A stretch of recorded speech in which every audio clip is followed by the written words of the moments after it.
Să muncim mult, ori să muncim cu cap. Să economisim, ori să risipim. Să ne implicăm, ori să așteptăm. Noi alegem, împreună, la emisiunea Alternative, în fiecare săptămână la televiziunea ta. Alternative, idei bune pentru o viață prosperă. Bun găsit tuturor! Sunt Victor Sofroniș din studioul Impuls TV. Vă invit să urmăriți o nouă emisiune din ciclul Alternative. Să ne implicăm sau să așteptăm? Nu întâmplător am desprins această întrebare din genericul emisiunii. Toți ne dorim să avem localități unde să ne se asigure un trai decent. Dar cine și cum trebuie să ne asigure acest trai decent? La această temă vom discuta astăzi în studioul Impuls TV. Salutăm prezența la această emisiune a doamnei Svetlana Rotundu, președinta raionului Șoldănești, și a domnului Nicolae Gonța, primar de Răspopeni. Vă mulțumesc că ați dat curs invitației de a participa la această dezbatere. În studioul central, astăzi sunt prezenți domnul Vasile Cioarec, coordonator de programe la Centrul Contact, și domnul Stas Ghilețchi, expert la Institutul de Politici și Reforme Europene. Vă mulțumesc și dumneavoastră pentru participare la dezbatere. Așa cum anunțam, toți ne dorim să avem un trai decent. Până a trece la dezbaterea la tema propusă, vă propun să vizionăm un reportaj realizat de echipa Impuls TV.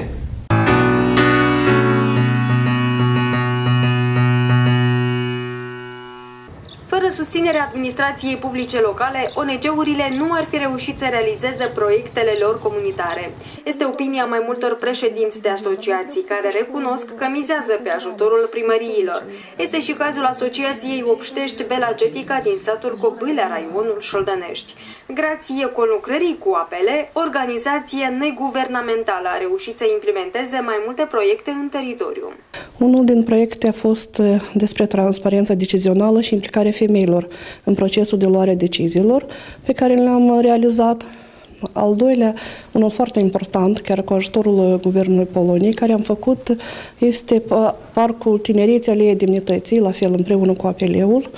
Și acum suntem în desfășurarea unui mai mare proiect pe parcurs a 3 ani, împreună cu o asociație obștească Casmed, Crucea Roșie și primăria, pentru a asigura asistență socială persoanelor în etate din comunitate, pentru care primăria se implică cu 30%, asociația Casmed cu 60%, 10% fiind de la beneficiari, de la oamenii din comunitate. Angela Babei, primara satului, susține că activitatea în comun cu ONG-urile din teritoriu aduce folos nu doar primăriei, ci și întregii localități. Eu sunt sigură că toți cetățenii țin minte promisiunile care le-am făcut, bineînțeles că le țin minte și eu. Da, unii sunt mai îndrăzneți și amintesc despre promisiunile care le-am făcut, însă eu tind spre a le realiza. Primara recunoaște că se străduie să îndeplinească toate doleanțele locuitorilor, dar oamenii mai rămân pasivi. Acum 2 ani, Angela Babi a vrut să implice mai mult consilierii locali în soluționarea problemelor comunitare. Ideea a eșuat. Cetățenii încă nu au deprinderi, observ eu, adică asta este părerea mea proprie. Îmi vine mai greu ca să-i inițiem în anumite activități, însă câte puțin reușește. Deși mai dificil, dar și consilierii încearcă să țină cont de dorințele cetățenilor. Ei se întâlnesc cu oamenii și discută problemele lor, iar la ședințele Consiliului Sătesc caută soluții. A fost ca cu cazul cu rutiera, trebuiau copiii transportați de la satul, în capul acela de sat, până la școală. Și problema s-a rezolvat, acum avem rutieră, duce elevii la școală. Și acum au fost drumurile făcute, partea aceea de satul, în drum tot era rău și s-a făcut variantă albă la drum.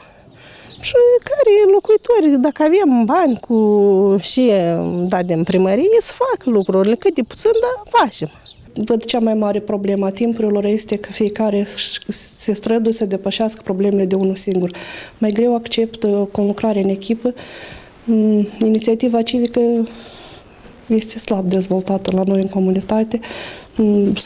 Și de fiecare dată, fiecare preferă să comenteze, să-și spună cu părere, la implicare este mult mai greu.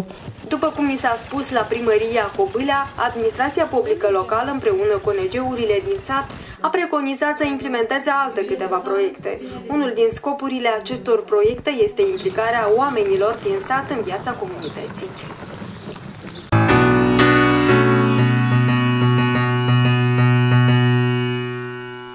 Am revenit în studio. În contextul reportajului pe care l-ați urmărit, este și întrebarea. Ce trebuie să facem ca dintr-o localitate cu locuitori să o transformăm într-o comunitate cu oameni activi, cu cetățeni? Ce pârghii, ce instrumente are o primărie pentru a-i motiva pe cetățeni să fie activi? Domnul Gonța. Bună seara și bine v-am găsit!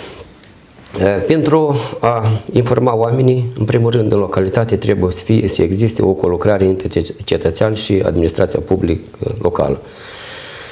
Eu, ca primar în satul Răspopeni, am încercat ca să schimb atitudinea față de cetățean și administrația publică locală, chiar din la primele zile a mandatului pe care l-am preluat în anul 2015.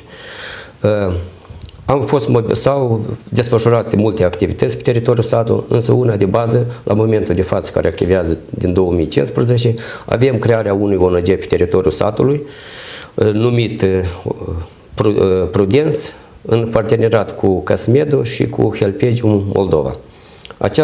Această organizație obștească pe teritoriul satului ne-a adus mai multe beneficii la care am implicat activ cetățeanul.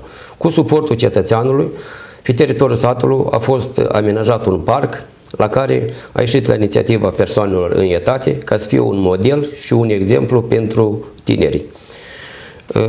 La inițiativa primăriei și a consilierilor de la primăria Răspopeni am ieșit cu inițiativa de a merge pe localitate și de a colecta niște surse pentru a amenaja acest parc, la care până la sfârșit noi avem în localitate parcul, avem zona de agrement unde s-a construit niște scrânciube, niște bănci și a fost dus la bun sfârșit ideea oamenilor vârstnici pentru a da un exemplu tinerii generații. Doamna Rotundu, credeți că sectorul asociativ este un sprijin în activitatea administrației publice și în special a conducerii raionului? Experiența pe care o aveți, credeți că are servi de drept exemplu să fie urmată și de cei din localitățile rurale? Bună seara tuturor telespectatorilor, bună seara Victor, bună seara Tatiana. Da, eu sunt convinsă că sectorul asociativ este un sprijin important al autorităților publice locale în vederea stabilirii, dar și implementării obiectivelor trasate. Din reportajul pe care l-am vizionat la începutul acestei emisiuni s-a văzut clar că asociațiile obștești care există în satul Cobâlea sunt un sprijin de nădejde a autorității publice locale. Ori altfel spus, acolo unde primarul are inițiativă, unde sprijină activitatea asociațiilor obștești, adică a organizațiilor neguvernamentale care activează în teritoriul comunei, acolo și sunt rezultate bine și clar văzute. Un alt exemplu pe care aș vrea eu să-l aduc în această seară telespectatorilor este conlucrarea noastră a Consiliului Raional Șoldănești cu Asociația Obștească Femina Nova, cu care am reușit să reparăm capital sala de sport a Liceului Teoretic Alexei Mateevici dintr-un fond polonez. Deci am găsit pe rețelele de socializare anunțul de depunere a cererilor de finanțare, ne-am adunat cu membrii acestei asociații, dar și cu administrația Liceului Alexei Mateevici, am depus cerere de finanțare fără niciun pic de credibilitate că acest proiect va fi câștigat și până la urmă am depus împreună eforturi și am avut un rezultat pozitiv, un rezultat care ne-a bucurat foarte mult. Am reușit să reparăm sala de sport a Liceului Teoretic Alexei Mateievici, care astăzi servește pentru desfășurarea tuturor competițiilor, practica tuturor competițiilor raionale, atât pentru cei maturi, dar și pentru elevi. De aceea eu consider că conlucrarea dintre sectorul asociativ și autoritățile publice locale de toate nivelurile este un lucru foarte benefic pentru locuitorii comunităților noastre. Și exemplul dumneavoastră ar putea fi urmat și de primăriile de raion. Desigur. Acum vă propun să ascultați opinia unei ONG-iste active și anume a Felicii Catrinici, directorul azilului din Șoldănești.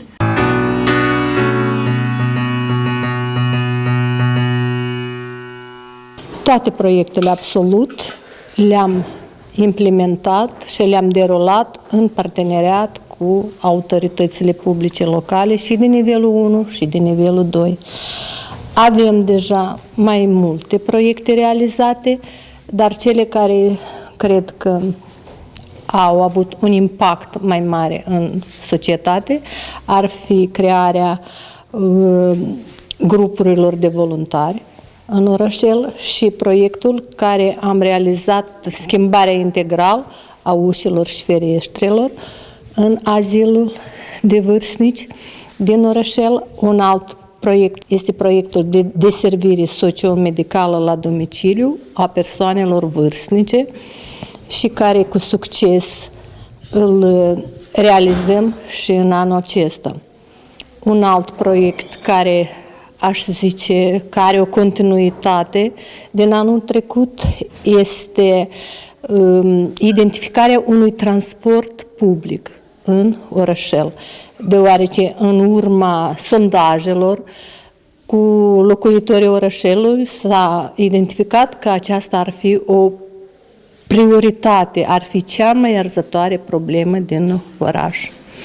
Și de aceea, împreună cu autoritatea publică locală, am organizat mese rotunde, chiar au fost luate hotărârea de primar și de președintele raionului, care ne-au susținut și au luat chiar niște promisiuni în fața cetățenilor, au dat promisiunea că problema va fi oarecum rezolvată.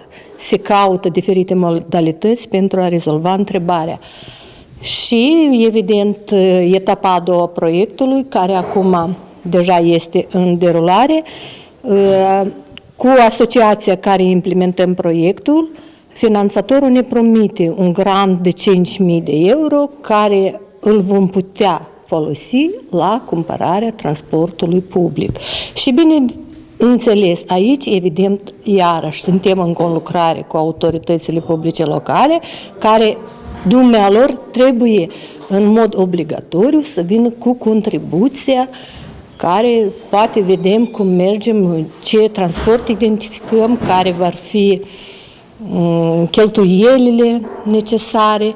Atunci poate mergem o contribuție de la Consiliul Raional, de la primărie, chiar poate și contribuția cetățenilor pentru a realiza cu succes acest proiect și a rezolva problema oamenilor. Dacă n-ar fi fost suportul administrației publice locale, cum credeți dumneavoastră? Ați fi reușit să realizați aceste proiecte? Nu, bineînțeles nu, deoarece chiar asta este o cerință a tuturor finanțatorilor, că toate asociațiile obștești, toate ONG-urile realizează proiecte numai atunci când este conlucrare cu autoritățile publice locale și cu cetățenii.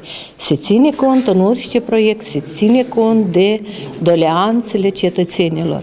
Și evident, cel mai bine doleanțele cetățenilor le cunosc autoritățile publice, primăria, Consiliul Raional, și ei întotdeauna cred că asta e o cerință foarte benefică, că deoarece dacă autoritatea publică locală vine cu o contribuție sau chiar cetățeanul, o contribuție cât de minimală, atunci este și acest proces de durabilitate.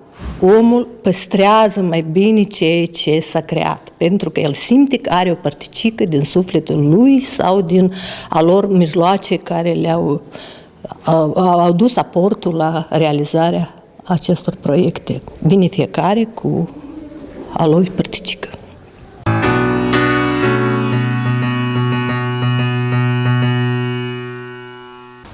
Acum vreau să implic în discuția noastră oaspeții din Studio Centru, pe domnul Vasile Cioarec și Stas Ghileschi. Întrebarea este pentru ambii.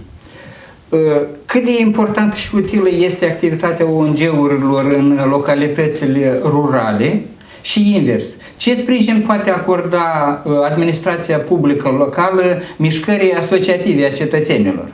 Cred că este o întrebare destul de actuală, dat fiind faptul că noi privim asociațiile obștești, atât din mediul rural cât și din cel urban, ca un suport, un sprijin autorităților publice locale în promovarea politicilor publice locale.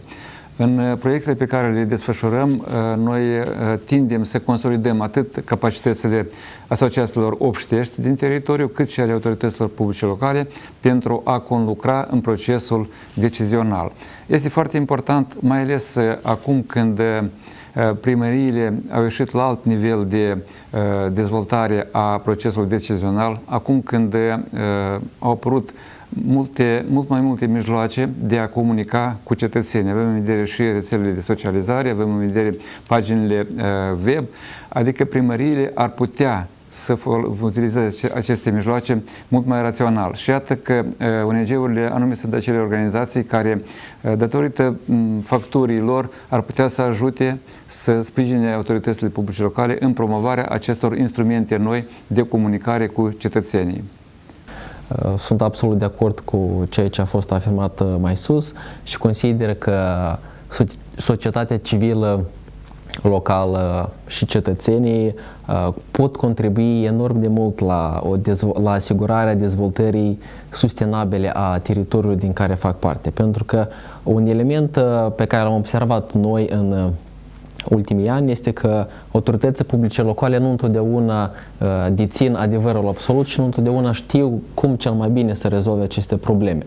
Și procesul deschis de participare, atunci când societatea civilă este implicată activ în procesul de luare a deciziilor la nivel local, considerăm că astfel poate fi încurajată creativitatea și inovația, pentru că în ziua de astăzi ne confruntăm cu foarte multe probleme și atunci, ca să obținem cele mai cost-eficiente soluții, cele mai bune soluții, pentru că cine știe cel mai bine problema la nivel local decât cetățeanul sau societatea civilă care într-adevăr se confruntă cu acest lucru zilnic.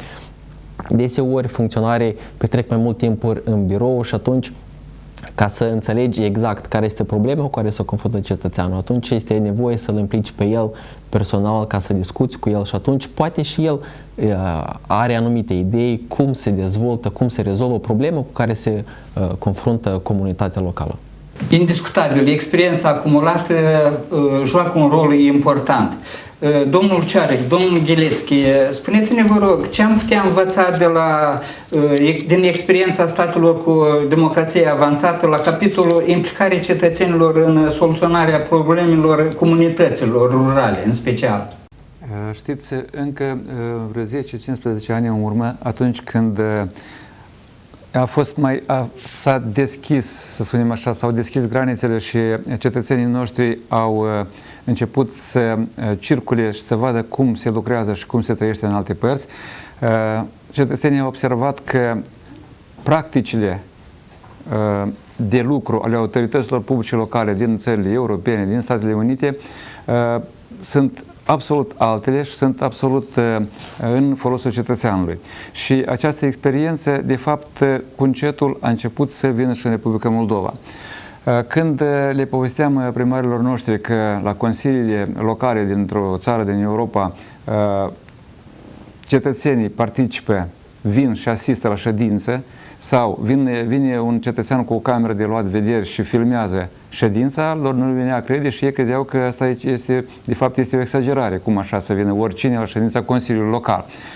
Deci, practicile acestea de acum sunt la noi în teritoriu și avem destule experiențe și practici pozitive atunci când anume aceste forme de activitate, din interacțiune dintre primării și cetățeni sunt implementate în viață. Și și în cadrul Centrului Contact și în cadrul altor programe și proiecte, noi încurajăm autoritățile publice locale să folosească forme și metode noi din interacțiune, cum ar fi dezbaterile publice, consultările publice, cum ar fi interacțiunea prin intermediul internetului, paginilor, conturilor pe Facebook cu cetățenii atât din interiorul cât și din exteriorul țării.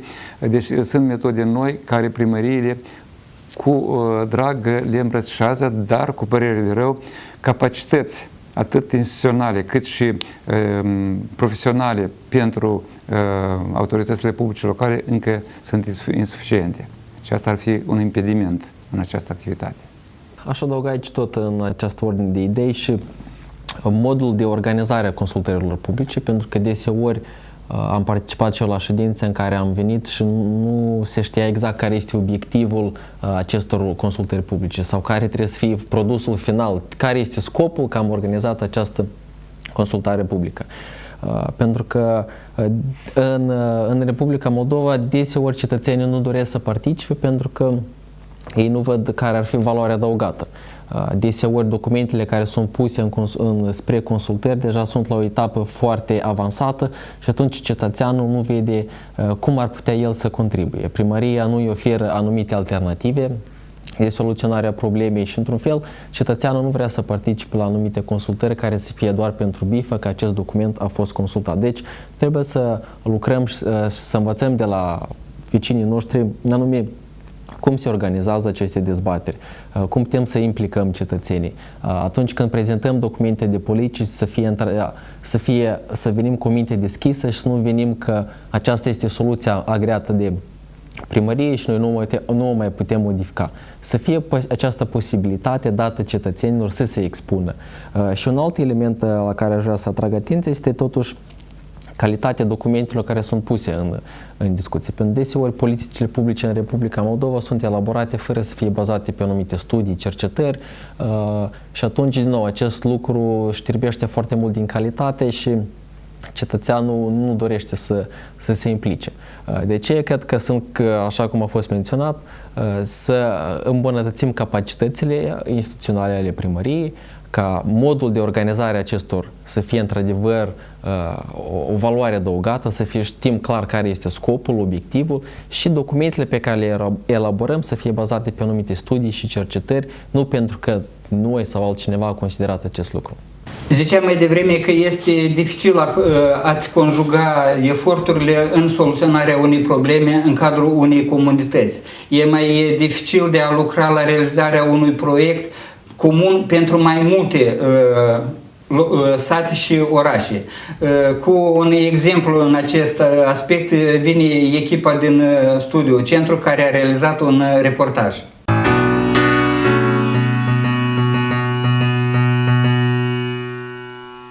De unii singuri n-au reușit să realizeze proiecte mari, așa că au hotărât să coopereze pentru a le oferi sătenilor servicii de calitate. Acest lucru l-au făcut cei 4 primari din satele Gura Galbenei, Albina, Lipoveni și Ivanovca Nouă din raionul Cimișlia.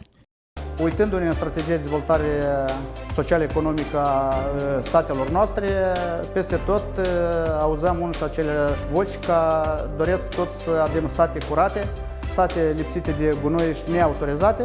Am câștigat dreptul de a fi parte comună a programului de dezvoltare locală integrate și am accesat pe dezvoltarea în continuare a serviciului de evacuare a deșeurilor, de plafonare, de zăpezire a drumurilor. Cu ajutorul programului am obținut finanțare pentru procurarea unei gunoiere, unei mașini specializate. Am procurat de asemenea 1500 de pubele care sunt repartizate gospodăriilor casnice, agenților economici care prestează servicii de comerț și instituțiilor din subordinea primăriilor din fiecare localitate.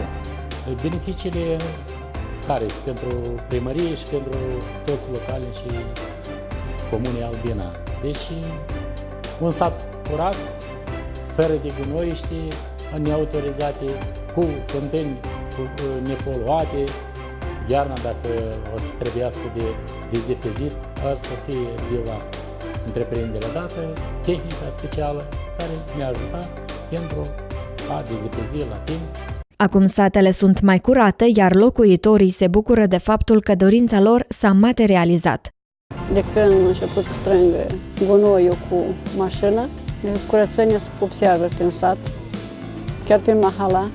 Înainte de ce gunoi ăștia unii nu merie, dar moian, știu tăți că vine regulat, odată la 2 săptămâni, strânge gunoiul și e foarte bine.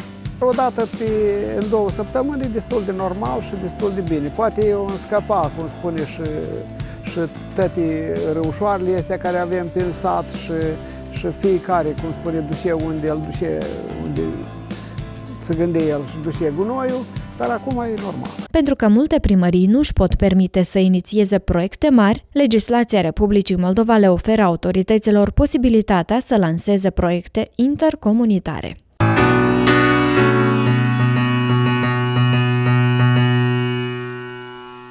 Doamna Rotundă, avem în raionul Șoldănești asemenea experiențe. În ce condiții e posibil conjugarea eforturilor a mai multor asociații, obștești și a administrațiilor publice locale? Noi avem în raionul Șoldănești un astfel de exemplu, precum am vizionat reportajul de mai înainte. În raionul Șoldănești a demarat de mai mulți ani, de fapt din 2010, proiectul Managementul Deșeurilor Solide, care a fost susținut de Agenția Internațională de Cooperare a Germaniei, Agenția de Dezvoltare Regională Centru și Ministerul Dezvoltării Regionale, împreună cu autoritățile publice locale din raionul Șoldănești, deci toate primăriile, mă refer la autoritățile de nivelul 1 și Consiliul Raional Șoldănești. Este un proiect care la început ne-a dat speranțe mari, dar puțin lucrările s-au stopat, fiindcă urma în cadrul acestui proiect să construim un depozit de deșeuri în satul Parcani, iar odată cu demararea studiului de fezabilitate pe întreg teritoriul Republicii Moldova cu privire la managementul deșeurilor solide, s-au schimbat un pic abordările și necătând la aceasta, noi am fondat o societate pe acțiuni. Chiar astăzi am desfășurat ședința Consiliului de Administrație al acestei societăți pe acțiuni Salubritate, în care fiecare primărie, dar și Consiliul Raional Șoldănești au depus în capitalul statutar finanțele sale și urmează să-și ridice acțiunile în conformitate cu ceea ce au depus în capitalul social, dar și cu toate imobilele care le deține societatea pe acțiuni Salubritate. Vreau să menționez că în cadrul acestui proiect noi am fost dotați, adică nu noi, dar autoritățile publice locale. Proiectul a fost inițiat de fapt de primăria orașului Șoldănești, care mai apoi s-a extins asupra și încă 7 primării din împrejurimea orașului Șoldănești, care s-a extins mai apoi asupra tuturor primăriilor din raionul Șoldănești și câtorva primării din raionul Rezina. La etapa actuală, noi suntem dotați cu mijloace de transport necesare pentru a transporta deșeurile din localități cu pubele, au fost construite platforme în fiecare localitate, dar și au fost amenajate 4 gunoiești temporare care vor fi lichidate după ce vom obține construcția fie ca stație de transfer, fie ca unui poligon de stocare a deșeurilor pe teritoriul raionului nostru. Este unica experiență în raionul Șoldănești sau mai aveți? Da, este unica experiență, de fapt, aici în raion. În Republica Moldova mai avem experiențe, dar din donațiile altor donatori. Nu mă refer doar la salubritate. În alte domenii, alte proiecte unde și-au unit eforturile mai multe asociații, mai multe localități. Deci mai sunt, iată, chiar astăzi am avut câteva ședințe de lucru la Consiliul Raional și avem încercarea primăriei Cobâlea de a aduna în jurul autorității locale de nivelul 1 Cobâlea mai multe primării care ar susține proiectele înaintate de primăria Cobâlea și care ar avea impact asupra mai multor primării din raionul Șoldănești. De fapt, acesta este și viitorul nostru. Dacă m-aș referi, iată, avem exemple de construcția apeductelor, a stațiilor de purificare a apei, de construcția sistemelor de canalizare. Din analiza pe care eu o dețin, nu văd că o primărie cu populație de 2-3 mii de locuitori ar putea întreține aceste rețele care costă până la urmă costisitor. Aici eu văd combinarea eforturilor mai multor primării și implementarea în comun a acestor proiecte care costă până la urmă bani foarte solizi. Primăria Răspopeni are vreo experiență în acest aspect? Primăria Răspopeni este parte componentă a sa Salubritate, care o s-a investit în sumă de 18.000 de lei și o să avem în jur de 6%. La momentul actual noi deținem de la sa Salubritate 46 de tomberoane mari și 43 de tomberoane mici. În viitor apropiat va fi implementat proiectul care va fi gestionat de sa Salubritate Șoldănești, însă la Primăria Răspopeni lucrurile au demarat puțin mai binișor, mobilizând societatea civilă în conlucrare cu cetățeanul și cu serviciile din teritoriu și s-au organizat pe teritoriul satului diferite măsuri pentru a avea o localitate salubră, a avea o localitate curată și pentru a nu polua mediul înconjurător. Acum cunoașteți cu toții că este luna curățenii, este luna aprilie, odată cu sosirea primăverii, tare multe deșeuri și gunoi sunt pe toate localitățile și sunt amplasate de-a lungul satului, de-a lungul râpilor și de-a lungul râurilor care curg prin localități, dintre care avem și noi râul Dobrușa prin satul Răspopeni, însă noi de acum am luat măsuri, începând cu data de 2 aprilie, am fost demarat lucru ce ține de curățarea satului și curățarea râului. La această activitate a fost mobilizați întreg sat. Un mare aport și-a adus cei care beneficiază de ajutorul social. La inițiativa dumnealor a fost creată o adunare la care s-a votat unanim ca fiecare cetățean, odată la 2 luni, să ieșim în lunile pare ca să facem curățenii în localitate. Chiar a ieșit și cu un slogan că cu bănuțul de la mine schimbăm localitatea noastră spre bine, unde cetățeanul este de acord ca să investească, ca să fie curat, ca să facem curățenie pe la cimitir, pe tot perimetrul localității. Suntem o localitate cu aproximativ 3100 de hectare și sperăm că în viitorul apropiat o să facem față lucrurilor și o să avem o localitate mult mai curată în comparație cu anii precedenți. Fiind întrebați cu ce se ocupă primăria, Consiliul Local, de cele mai deseori cetățenii spun că nu cunosc nimic din activitatea administrației publice locale.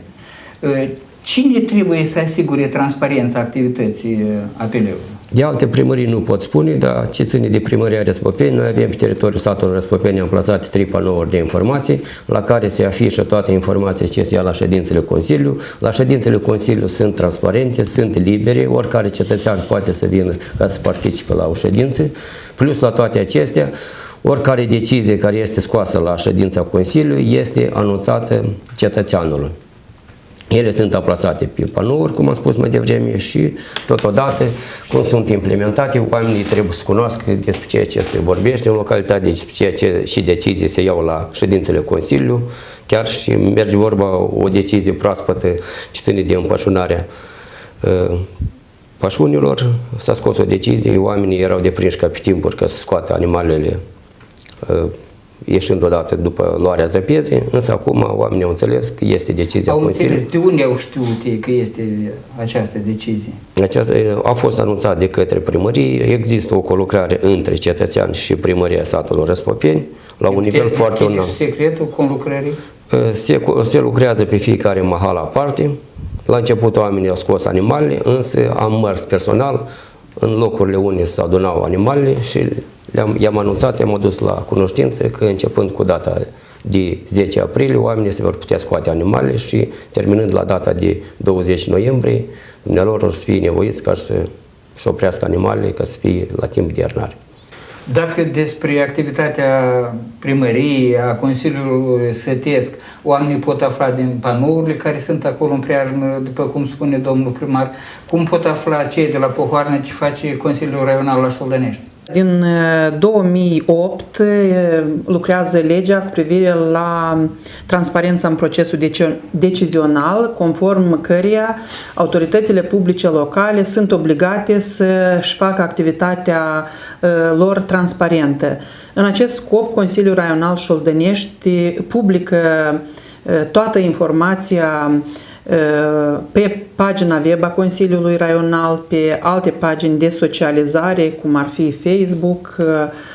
De asemenea, Consiliul Raional Șoldănești publică informație în paginile ziarului independent Acasă. De asemenea, pe panourile informaționale pe care le deținem în clădirea Consiliului Raional. Și aș vrea să menționez că în acest scop noi avem o activitate transparentă, dar activitatea cetățeanului sau implicarea cetățeanului în vederea informării sale cu privire la lucrurile care decurg în Consiliul Raional este încă puțin activă. Iată, eu aș vrea să dau un exemplu. Dacă anul trecut la Consiliul Raional au fost primite 218 petiții de petiții de la cetățeni, doar 4 din ele au vizat probleme de ordin public.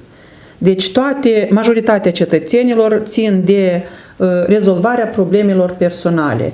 Doar 4 din aceste petiții au vizat probleme de ordin public, cum ar fi asigurarea elevilor cu transport școlar sau dezacordul manifestat față de activitatea unor instituții publice din teritoriu.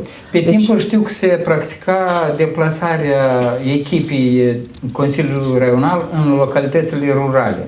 Făceau o prezentare a activității. De ce v-ați dezis de această Dar nu ne-am metodă? decis, iată, de exemplu, mâine, în zi de vineri, se desfășoară adunare generală a cetățenilor în satul Rogojeni și o echipă din specialiști ai Consiliului Raional vor merge la această adunare a cetățenilor. Eu vreau să menționez că aici depinde de inițiativa autorităților publice locale de nivelul 1. Noi, ca autorități de nivelul 2, nu suntem în drept de a convoca adunări generale a cetățenilor în localitatea X, de exemplu. Aceasta o convoacă autoritatea de nivelul 1 și acolo unde primarii consideră că este necesară și prezența autorității de nivelul 2 pentru a da explicații, pentru a răspunde la întrebări cetățenilor, noi conlucrăm cu autoritățile publice de nivelul 1. Dar eu, în calitatea mea de președinte al raionului, desfășor audiențe în teritoriu, merg în fiecare sat o dată în lună sau mai des dacă este necesar și ascult problemele cetățenilor, încerc să le rezolv. Vedeți, dumneavoastră înclinați înspre ceea că îi audiați pe cetățeni, le auziți vocea lor. Noi întrebam cum aude cetățeanul vocea Consiliului Raional. Păi am menționat cum aude vocea cetățenilor. În primul rând aș menționa că ședințele Consiliului Raional sunt ședințe publice. Înainte de a desfășura ședința Consiliului Raional, noi publicăm pe pagina web a Consiliului toate proiectele de decizii și aș vrea să menționez că am anunțat și despre discuții publice referitor la proiectele de decizii pe care am încercat să le propunem Consiliului Raional Șoldănești. Și ce credeți? Implicarea cetățenilor este de asemenea foarte slabă, adică nu prea vor cetățenii să participe la luarea deciziilor. Eu cred că este o mentalitate încă depășită de timpuri și noi probabil că purtăm un pic de vină, fiindcă până la urmă cred că inițiativa ar trebui să fie de la noi, de la autorități, să mergem mai des în rândul cetățenilor, să le vorbim despre acest lucru, să invităm la aceste discuții publice și de ce nu și la inițiativă de a propune unele proiecte de decizii pe care ar urma să le ia Consiliul Raional. În acest context propun să vizionăm un reportaj realizat de echipa de la Basarabeasca.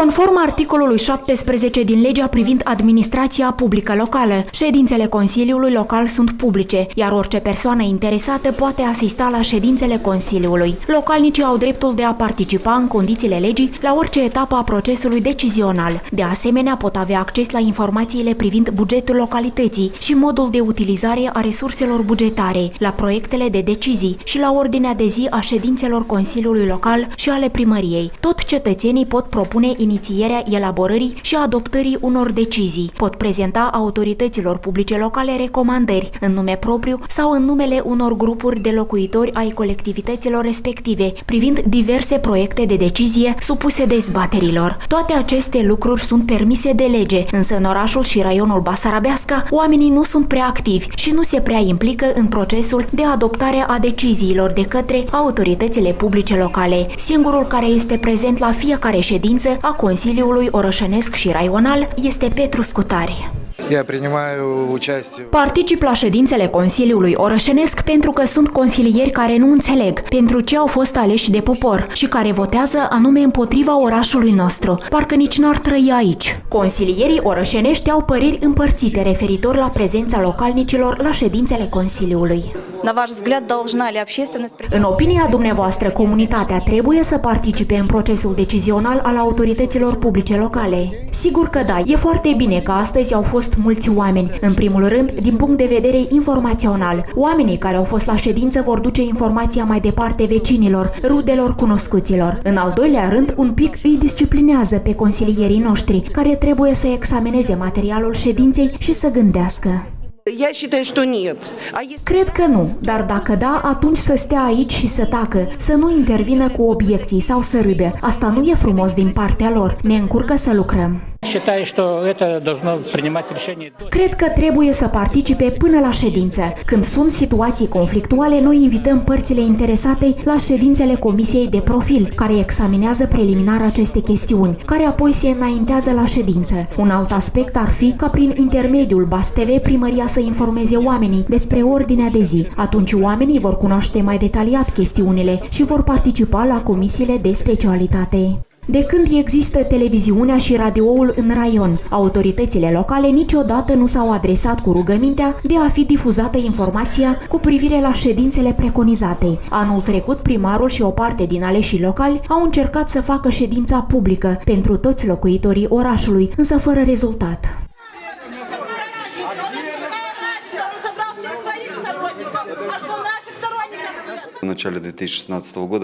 La începutul anului 2016 am făcut o încercare ca locuitorii noștri să vină la ședințe, iar ele să se desfășoare în sala mare a primăriei. Însă majoritatea consilierilor au fost împotriva acestei decizii și au desfășurat ședințele din nou în sala mică. Cred că dacă locuitorii orașului ar participa la toate ședințele, atunci și deciziile ar fi fost mai corecte. Societatea civilă trebuie să participe la ședințele Consiliului, pentru că se adoptă decizii, sunt banii noștri. Dacă nu vom participa, atunci consilierii vor susține doar interesele de partid. Dacă societatea civilă se va implica, atunci le va fi frică de vocea oamenilor și vor acționa spre binele orașului. Potrivit primarului, la începutul anului 2016, în Basarabeasca, a fost creat Consiliul Obștesc, din care fac parte reprezentanții ai diferitor categorii sociale. Acești oameni comunică cu localnicii, iar cele mai stringente probleme le înaintează spre examinare Consiliului Orășenesc. Potrivit legislației, autoritățile publice locale sunt obligate să întreprindă toate măsurile necesare pentru asigurarea participării cetățenilor în procesul decizional.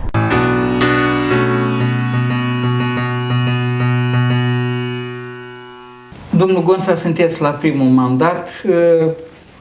Cred eu că puțin încă ați acumulat experiență în funcția pe care o dețineți. Și totuși, ce experiență ați luat din ceea ce ați vizionat în reportaj?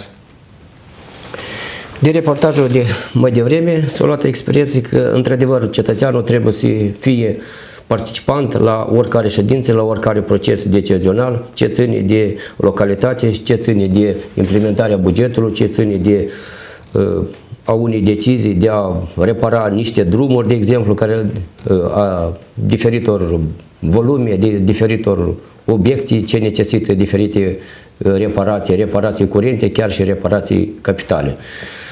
De exemplu, noi în satul Răspăpeni am mers și noi pe a construi o sală de forțe în fosta cărmuire a colhozului Drujba, Răspăpeni numit. Și acum, în câteva... Asta a fost inițiativa primăriei sau a cetățenilor? Inițiativa a venit din partea primăriei, deoarece în anul 2007 au fost procurate niște trenajoare, însă până la momentul actual aceste trenajoare nu au fost aplicate în viață și tinerii au ieșit cu inițiativa ca să putem să le amplasăm undeva, ca să vină să-și piardă timpul liber undeva într-o încăpere bine amenajată, ca să capete niște experiențe și să facă niște antrenamente. Și anul trecut am inițiat procedura de a repara încăperea și pe timp de iarnă nu s-a făcut nimic, însă acum, odată cu încălzirea timpului, sala de forță este de acum gata, care până la Paște sperăm ca să fie redeschisă și adusă la viață fosta clădire a colhozului. E bine că primăria, primarul sunt generatori de idei, dar cum se comportă cetățenii? Vin cu propuneri la dumneavoastră sau... Sunt propuneri așa cetățenilor din partea dumnealor, anume eu am menționat mai devreme ce ține de curățenie și de salubrizarea satului. Chiar avem un exemplu concret. În vara trecută, un tânăr venind la practică, l-am luat pe lângă primăria Răspăpeni ca să-și facă practica de producere și dumnealui a implementat singur un proiect, aducând o râpă în ordine și construindu-se o sală de forță a dumnealui, care a construit, s-a pus o bară fixă, s-a pus niște paralele, a pus niște scaune, chiar a creat o zonă de agrement unde în toamna anului 2016 domnul Cumatrencu a fost prezent la această sală de sport numită în aer liber și avem chiar niște poze și s-a făcut și un reportaj pe ce ține de dezvoltarea. Doamna Rotundă, ați început a ne spune niște cifre. Cine vine cu propuneri la Consiliul Raional? Cine ține în evidență aceste propuneri? Aveți vreo echipă care se ocupă nemijlocit de realizarea acestor propuneri, probleme cu care vin cetățenii? Noi nu avem o echipă, de fapt avem o echipă de angajați la Consiliul Raional Șoldănești, dar fiecare activează pe domeniul său, are anumite atribuții și anumite competențe. La Consiliul Raional Șoldănești, dacă vorbim de activitatea Consiliului Raional Șoldănești, eu aș vrea să menționez că această activitate se bazează pe deciziile care sunt primite la ședințele, sunt adoptate la ședințele Consiliului Raional Șoldănești. În anul trecut, de exemplu în anul 2016, au fost desfășurate 8 ședințe ale Consiliului Raional Șoldănești, la care s-au adoptat 140, o cifră rotundă, numesc 140 de decizii. Doar 10 din proiectele acestor decizii au fost propuse de consilierii raionali, nu de simpli cetățeni, dar de consilierii raionali. Celelalte 130 de proiecte de decizii au venit din partea președintelui sau din partea specialiștilor din aparatul președintelui și din cadrul secțiilor și direcțiilor Consiliului Raional Șoldănești. Aceasta încă o dată vorbește despre faptul că atât consilierii, dar mai mult cetățenii simpli sunt pasivi în procesul decizional al autorităților publice locale, în special în activitatea Consiliului Raional Șoldănești. Promovarea reformelor democratice în administrația publică locală implică activismul cetățenesc. După cum au menționat și prin reportajele noastre, oamenii, dar și atât dumneavoastră aici, confirmați acest fapt, cetățenii habar n-au deseori despre ceea ce se întâmplă în localitatea lor. Ce urmează să facem ca să avem cetățeni activi? Domnul Gonța, să nu fiți numai dumneavoastră generatori de idei, să vină și oamenii. Pentru a avea cetățeni activi. Să participe activ, nu numai doar cu propuneri, dar să participe și în factorul decizional.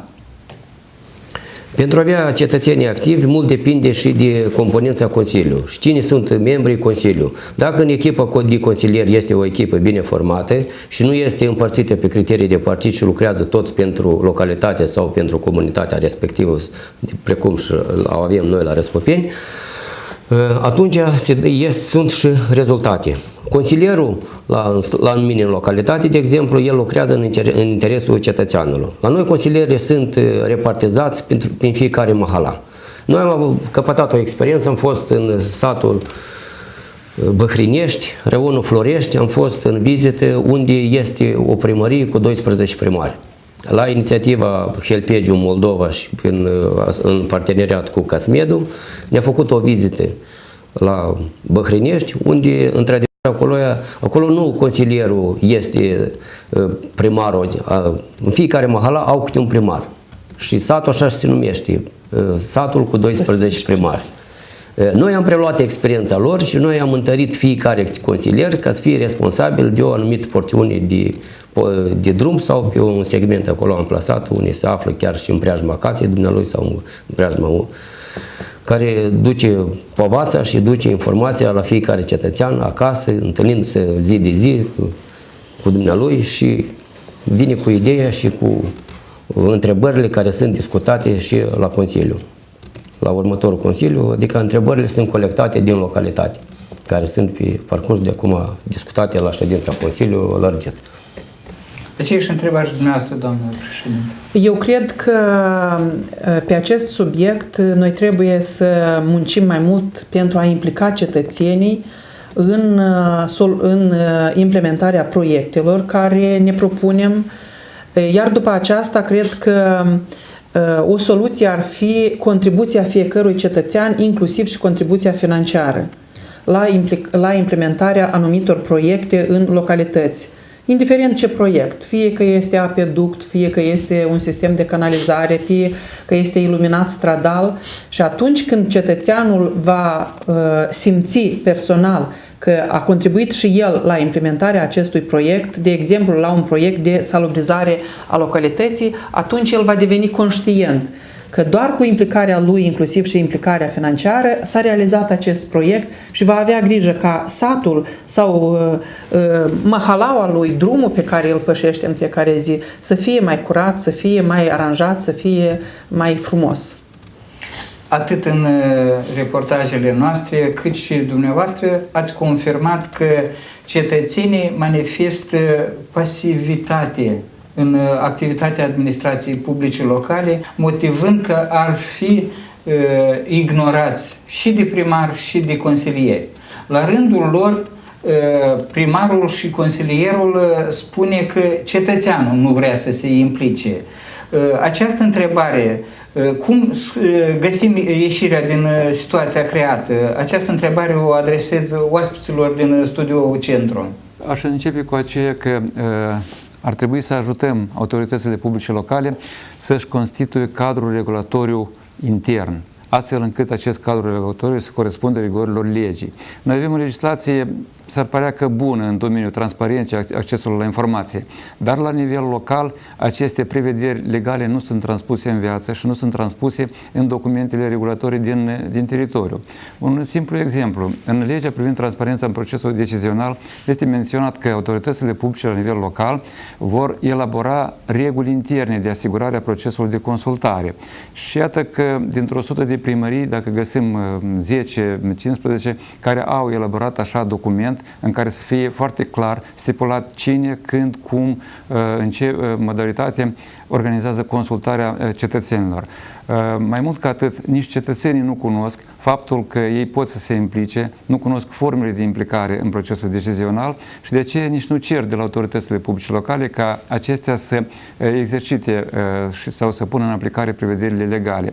Deci noi vedem sarcina și funcția autorităților publice locale, dar și a societății civile de a informa cetățenii, de a le aduce la cunoștință că ei cu adevărat sunt cei care pot să influențeze și să conlucreze cu autoritățile locale nu odată la 4 ani atunci când merg alegerile locale sau parlamentare, dar și pe parcursul mandatului consilierilor locale. Și aici este un câmp foarte mare de lucru, atât pentru societatea civilă cât și pentru autoritățile publice locale. Unul dintre aspectele care duce la implicarea scăzută a cetățenilor în luarea decizii la nivel local este faptul că pe parcursul ultimilor ani noi am obișnuit cetățenii cu un proces de luare a deciziilor de sus în jos. Și prin urmare primăriile sunt percepute ca autorități care doar dictează cetățenilor ce pot să facă și ce nu pot să facă. Și atunci, ca să schimbăm această abordare, desigur, este nevoie de multă muncă din partea autorității publice locale ca să schimbăm paradigma și să arătăm cetățenilor că deciziile la nivel local sunt luate nu de sus în jos, dar de jos în sus, pentru că noi ne apropiem de cetățeni. Cum putem face acest lucru în practică? Desigur, atunci când există capacități reduse, este foarte dificil ca peste noapte absolut toate documentele să fie consultate. Pentru că problema nu a fost creată peste noapte și nu putem găsi o soluție peste noapte. Dar recomandarea noastră, ce am început noi să facem și în municipiul Chișinău, este să selectăm 2-3 subiecte foarte sensibile care ar crea acest interes din partea cetățenilor. Și atunci când ai identificat un subiect în comunitate, de exemplu, acum la Chișinău am discutat despre securizarea trecerilor de pietoni, care este un subiect extrem de popular în cadrul cetățenilor din Chișinău. Totodată acum se discută și unde aplasăm groapa de gunoi în Chișinău. Și atunci acestea sunt subiecte sensibile și dacă nu există capacități ca toate subiectele să fie discutate, atunci să fie selectate 2-3, să fie organizate, cum a spus și colegul meu, forumuri publice, discuții publice, să fie primarul la aceste discuții, să-i ofere o vizibilitate și atunci când primăria își va pune scop și să implementeze o alternativă sau o soluție care va reieși din această audiere publică, atunci cetățeanul își va da seama, uite, vecinul meu a propus această soluție și a fost chiar implementată. Deci primăria chiar aude vocile noastre și aude și ideile noastre. Deci trebuie să selectăm un subiect, să-l parcurgem, așa cum am spus, conform tuturor rigorilor transparenței decizionale și să-l ducem la bun sfârșit la implementare. Și atunci când cetățeanul va vedea că soluția a fost dusă la implementare și implementată cu succes și aduce și roade vizibile, început să rezolvăm problema, atunci cetățenii își vor da interesul și vor crește. Dar în momentul în care toate aceste audieri, cum am spus, ele doar se termină la audieri și nu se termină cu soluții concrete, atunci descrește enorm de mult cetățeanul și cetățeanul care lucrează în altă parte, el când vine după o zi de muncă acasă, nu se mai gândește cum ar putea el să ajute primăria pentru că are și el treburile lui. De aceea consider că efortul trebuie să fie depus mai mult din partea autorităților și să implementeze acele soluții care într-adevăr reies din ideile pe care le-au exprimat cetățenii sau societatea civilă locală. Aveți un gând să-l spuneți? Da. Pe teritoriul satului Răspopene a mai fost creată o echipă de voluntari care activează din 2015, din primăvara anului 2015 și până de la bun început era o echipă de 6 persoane, însă acum avem o echipă de 20 de persoane care activează prin localitate, ducând informație ce decizii se iau, ce trebuie de făcut la primărie și ce trebuie de făcut pentru a avea o localitate mai informată decât ceea ce se ține informația pe lângă primărie. Eu așa aș spune, de atât că de unul singur primarul nu poate să iei o hotărâre sau să iei o decizie ca să nu fie consultat cu cetățeanul. Și echipa de voluntari aduce succese mari la noi în localitate. Nu pot spune pentru alte localități, însă la Răspopeni echipa lucrează de voluntari. Vreau să mulțumesc tuturor invitațiilor pentru participare la emisiune, dar să aduc aminte și întrebarea care am adresat-o la început de emisiune. Să ne implicăm sau să așteptăm?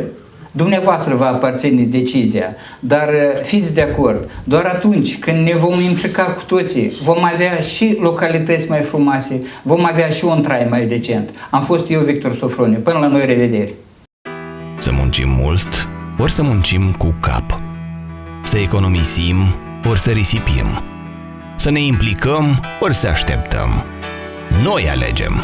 Împreună, la emisiunea Alternative. În fiecare săptămână, la televiziunea ta. Alternative. Idei bune pentru o viață prosperă.